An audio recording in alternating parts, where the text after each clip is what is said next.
서울 강동구 일대의 노래 연습장 수십 곳에서 발생한 확진자가 40명을 넘었습니다. 강남구 체육시설 확진자도 18명까지 늘어나는 등 이른바 산밀 환경에서 집단 감염이 이어지고 있습니다. 또 때이른 더위로 인한 에어컨 사용이 방역의 변수로 떠올랐습니다. 현장에 나가 있는 취재기자 연결합니다. 김혜린 기자. 네, 서울 강동구 노래연습장 앞에 나와 있습니다. 네, 이 집단 감염이 발생한 노래 연습장, 관련 확진자가 많이 늘었네요.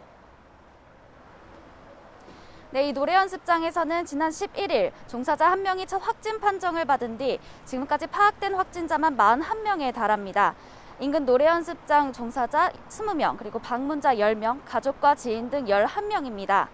역학조사 결과 환기가 어려운 지하 공간에서 노래를 불렀던 것이 감염 확산의 원인으로 추정되는데요. 강동구는 어제 확진자가 다녀간 것으로 파악된 관내 노래연습장 25곳을 공개했습니다. 또 주민들에게 긴급 재난 문자를 발송하고 지난 1일부터 14일까지 해당 노래연습장을 방문한 경우 코로나19 검사를 받아달라고 요청했습니다.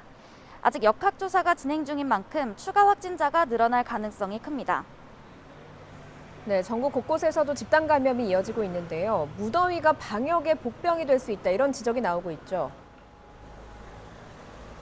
네, 그렇습니다. 서울 영등포구의 한 음악 연습실에서는 지난 15일 첫 확진자가 발생한 뒤 지금까지 19명이 확진 판정을 받았습니다. 교회 관련 집단 감염 사례도 이어지고 있는데요. 서울 구로구의 한 교회에서는 지금까지 모두 10명이 확진 판정을 받았고 경기 안산시와 부천시 관련 누적 확진자는 각각 15명, 11명이 됐습니다.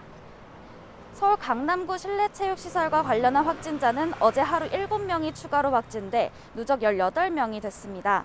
이렇게 집단 감염이 발생한 장소는 대부분 밀접, 밀집, 밀폐, 이른바 산밀 조건이 갖춰진 실내 공간입니다.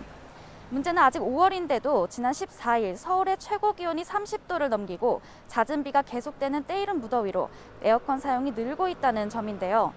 최근 미국 질병통제예방센터는 공기 흡입을 통한 감염을 코로나19 주요 전파 경로로 지목했고 방역당국도 환기가 안 되는 밀폐된 실내 공간에서는 공기를 통한 전파가 가능하다고 강조했습니다. 무더위와 비를 피해 실내로 들어간 사람들이 창문을 닫고 에어컨을 켜는 순간 산밀 환경이 만들어진다는 게 전문가들의 지적입니다. 특히 지난해 5월에는 하루 평균 확진자가 23명에 불과했지만 올해 5월은 지금까지 하루 평균 확진자가 580명으로 25배에 달하면서 더욱 주의가 필요한 시점입니다. 곧 본격적인 여름이 찾아오는 만큼 산밀 조건의 감염 취약 시설에 대한 환기 대책을 강화해야 한다는 목소리가 커지고 있습니다. 지금까지 서울 강동구 노래연습장 앞에서 YTN 김혜린입니다.